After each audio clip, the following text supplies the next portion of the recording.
La souveraineté d'un pays peut-elle résister aux ombres de la diplomatie secrète? Ce soir, le Sahel tout entier retient son souffle. Le capitaine Ibrahim Traoré, président du Burkina Faso, vient de faire une révélation explosive. Lors d'une allocution, il affirme détenir la preuve de liens directs entre des réseaux ivoiriens et les groupes armés qui sèment la terreur sur le sol burkinabé. D'après Traoré, des contacts précis ont été établis, menaçant la stabilité même du Burkina Faso. Sa déclaration vise à éveiller la population et à forcer la communauté internationale à sortir de sa réserve. Désormais, toute tentative d'ingérence étrangère sera considérée comme une trahison nationale. Mais ce coup de tonnerre soulève une question brûlante. Si le gouvernement burkinabé se trompe, il risque un isolement diplomatique fatal. A l'inverse, si ces accusations sont fondées mais ignorées, la souveraineté du pays pourrait s'effriter, fragilisée par des intérêts extérieurs insaisissables. Le Burkina Faso joue sa survie sur l'échiquier régional. Cette confrontation redéfinira-t-elle les équilibres du Sahel ? Au matin, la tension monte encore d'un cran alors que les premières réactions internationales commencent à tomber. Les rues de Ouagadougou bruissent d'incertitudes et de rumeurs. Le Sahel n'est pas qu'une zone de conflit. C'est un véritable échiquier où s'affrontent en puissances locales et étrangères, chacune avançant ses pions avec prudence.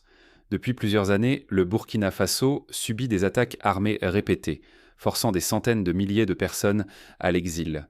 Les villages désertés et les familles fuyant sur les routes sont devenus la nouvelle normalité, usant la résilience du pays.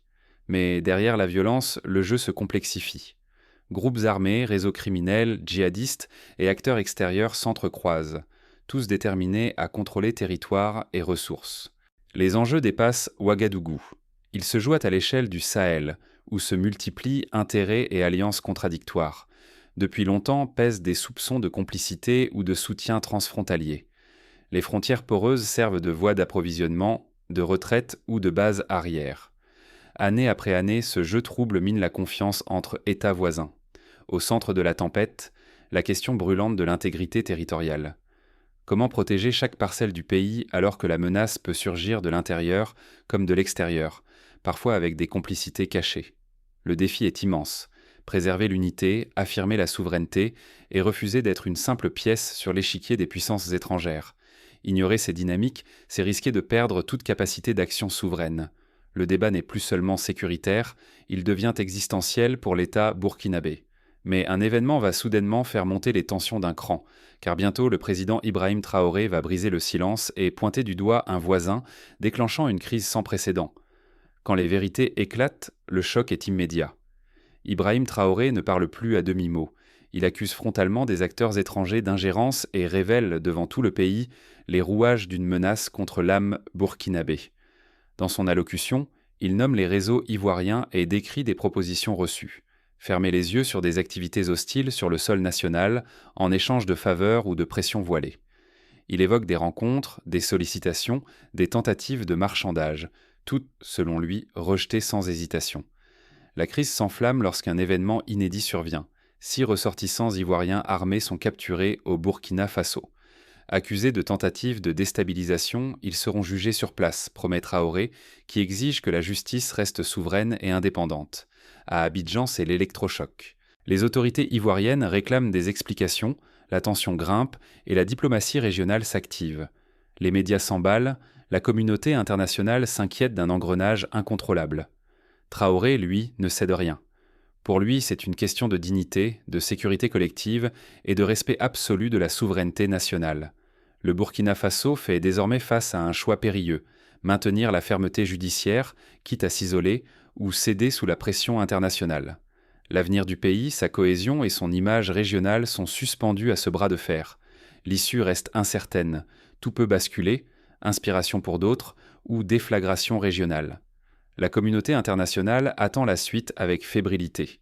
Dans ce contexte tendu, chaque geste de Traoré sera scruté à la loupe. Un pays peut-il vraiment résister seul face à la tempête, sans appui extérieur ? C'est aujourd'hui le dilemme brûlant du Burkina Faso, confronté à l'isolement diplomatique et à l'exigence d'une fermeté nationale. Derrière les discours, une réalité se dessine. Choisir l'autonomie totale, c'est accepter la solitude, mais aussi l'opportunité d'inventer un leadership inédit en Afrique de l'Ouest. La rupture affichée par le capitaine Traoré trouve un écho profond dans une population lassée des compromis étrangers. Beaucoup voient dans ces mots une promesse de dignité et de souveraineté réelle, même si le prix à payer paraît vertigineux. Ce choix souverainiste expose cependant le pays à de nouveaux dangers. Rompre avec des partenaires, c'est risquer de perdre des appuis essentiels, financiers, logistiques, diplomatiques. Mais c'est aussi l'occasion de repenser la coopération régionale, d'imaginer des alliances qui protègent sans asservir. Au cœur de la crise, la crédibilité des institutions est en jeu. La justice sera-t-elle indépendante ou utilisée comme arme politique? Ce moment est un test pour l'État burkinabé, montrer qu'il peut gérer une affaire explosive en respectant la loi, sans céder aux pressions ni basculer dans la vengeance. La région observe. Faut-il s'enfermer dans la défiance ou transformer ce choc en moteur d'une nouvelle solidarité africaine? Le Burkina Faso peut-il ouvrir la voie à une unité continentale réelle, dépassant le simple slogan? Tout dépendra des choix à venir. Isolement périlleux ou modèle inspirant d'affirmation souveraine. Désormais, la société burkinabé détient une part essentielle des cartes. Le jeu diplomatique s'intensifie, chaque geste scruté à la loupe. Mais l'orage ne fait que commencer. Une révélation inattendue s'apprête à bouleverser l'équilibre fragile. La souveraineté ne tient qu'en s'appuyant sur la loi, la transparence et la coopération réelle. Dans la tourmente, chaque faille peut devenir un précédent dangereux pour l'Afrique de l'Ouest. D'abord, il faut raffermir les institutions judiciaires. Tant que la justice n'est ni indépendante ni accessible, le risque d'instrumentalisation persiste. Une justice impartiale protège contre l'arbitraire et empêche les règlements de compte. Ensuite, il devient essentiel de forger des protocoles régionaux stricts. Si les frontières servent de refuge à des groupes armés, aucune paix n'est possible. Mutualiser les renseignements et harmoniser les pratiques, c'est prouver qu'aucun territoire n'est hors la loi. La transparence est le troisième pilier. Plus les décisions et les faits sont publics, moins la désinformation prospère. L'opacité fait grandir la défiance, alors que l'ouverture restaure la légitimité. La coopération ne doit pas être façade. Pour que la sécurité l'emporte sur les intérêts extérieurs, la solidarité doit prévaloir sur la dépendance. Les alliances dictées par la peur fragilisent la région. Enfin, il faut restaurer la confiance du peuple envers l'État et la justice. Sans cela, le tissu social se déchire et les groupes opportunistes s'enracinent. La souveraineté ne se décrète pas, elle se bâtit chaque jour avec la société. Car, sans réformes concrètes, la défiance s'installe, l'instabilité menace, et les sacrifices pourraient avoir été vains. Face à cette urgence, chaque décision prise par le Burkina Faso et ses voisins pèsera sur l'avenir du Sahel. Le prochain acte s'écrira dans la capacité à transformer la crise en un nouveau départ. La solidité d'un État se jauge à la lumière de sa justice, non à la hauteur de ses murs. Désormais, le secret n'existe plus. Le Burkina Faso se trouve à la croisée des chemins. Refuser le silence, c'est choisir une souveraineté active, fondée sur la transparence et le courage de rendre des comptes, même si cela dérange puissants et partenaires. Le futur du pays ne doit pas être dicté dans l'ombre par des intérêts étrangers ou par la peur de l'isolement. Il s'agit d'inventer une souveraineté réelle, faire que la loi s'applique à toutes et à tous, sans privilèges, sans discrimination, qu'on soit national ou étranger, fort ou vulnérable. La justice véritable ne sert ni les calculs politiques, ni les pressions du moment. Elle bâtit la confiance collective et prépare l'avenir.